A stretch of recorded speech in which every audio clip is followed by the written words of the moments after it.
Šiemet Liepos 3-ąją kaimyninėje Baltarusijoje minima nepriklausomybės diena. Ta proga iškilmingi renginiai vyksta visoje šalyje ir už jos ribų. Šiemet ši diena įsimintinesnė ir dėl to, kad 2014-aisiais Baltarusija mini ir išsivadavimo iš fašistinės okupacijos 70-metį. Kiekvienais metais ši proga minima labai iškilmingai. Vyksta masiniai kultūriniai renginiai, karinis paradas, išreiškiama pagarba ir parodomas dėmesys karo veteranams. Конечно, это большой праздник, это праздник белорусской государственности одновременно и праздник День независимости.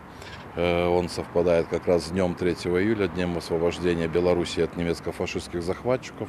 Вы знаете, что это была большая цена этой победы, поэтому символично, что как раз именно в день освобождения Белоруссии у нас совпадает с Dniem nезависимости. Daugiau nei per 2 Lietuvos ir Baltarusijos nepriklausomybės dešimtmečius abiems šalims pavyko ne tik užmegzti diplomatinius santykius, bet ir sukurti palankę aplinką bei sąlygas bendradarbiauti, užmegzti stiprią partnerystę ekonomikos, kultūros ir švietimo srityse.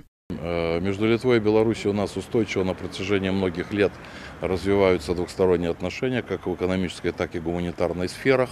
Мы сегодня обе стороны констатируем именно поступательное движение нашего взаимодействия. Мы достигли значительного товарооборота. Этот товарооборот, экспорт и импорт выгоден и одной, и второй стороне, потому что работает активно бизнес.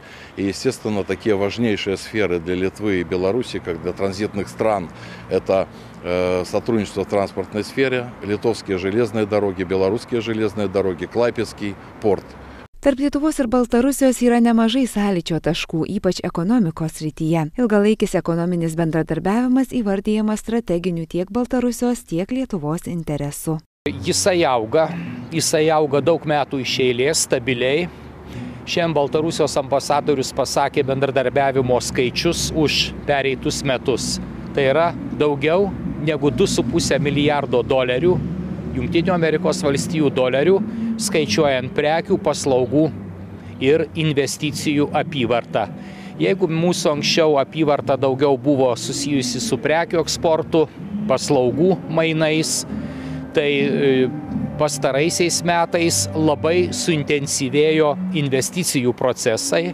Ir dar reikia pasakyti, kad ir vyko gana intensyvi nekilnojamo turto plėtra, ypatingai didžiuosiuose Baltarusijos miestuose ir be abejo ypatingai Minske, kur Lietuvos kilmės kapitalas irgi investavo pakankamai didelės lėšas plėtojant nekilnojamo turto objektus Baltarusijoje.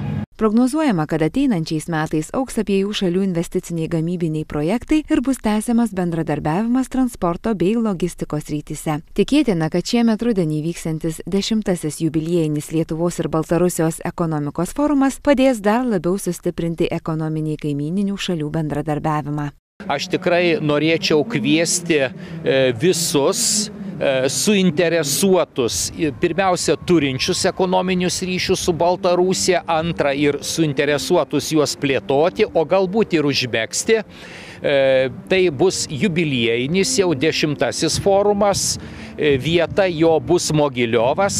Kaip bebūtų, tradiciškai tai yra labai skaitlingi forumai, nes aš pačioj pradžioj minėjau savo pasisakymo, kad tiek prekių, tiek paslaugų, tiek investicijų apyvartos yra didelės, domėjimasis yra dar didesnis, todėl tikimės pakankamai gausaus skaičiaus dalyvių, o taipogi ir gerų rezultatų, gerų susitikimų su Baltarusijos partneriais. Norisi tikėti, kad visos istorinės pamokos bus išmoktos, o ateityje Lietuvos ir Baltarusijos tarpusavio bendradarbiavimo, verslo plėtros, investicijų rodikliai gerės, stiprinama kaimyninių šalių partnerystė dar labiau prisidės prie abiejų šalių ekonomikos augimo bei kultūrinių projektų plėtros.